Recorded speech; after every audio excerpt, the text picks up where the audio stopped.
साथीहरू सम्पूर्णमा नमस्कार।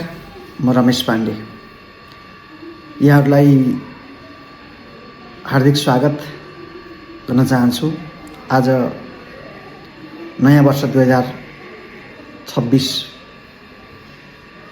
सँगसँगै आज नेपाली टोपी दिवस विशेष अवसरमा हार्दिक शुभकामना व्यक्त गर्न चाहन्छु। साथीहरू, आजबाट मैले स्मार्ट फाइनान्स नेपाल नामक युट्युब च्यानल सञ्चालनमा ल्याएको छु।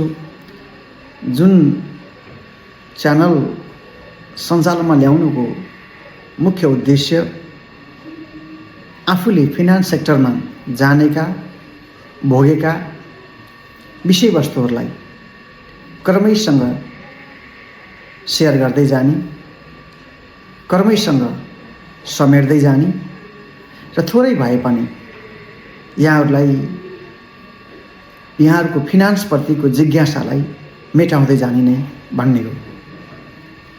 विश्वविद्यालयका विद्यार्थीहरू हुन्, पुँजी बजारका लगानीकर्ताहरू हुन्, वा भनौँ फाइनान्स सिक्न इच्छुक जो कोही होस् वा फाइनान्सलाई अनुसरण गर्न चाहन्छ, ती व्यक्तिहरूका लागि यो च्यानलले केही हदसम्म सहयोग पुर्याउँछ भन्ने मैले अपेक्षा पनि लिएको छु।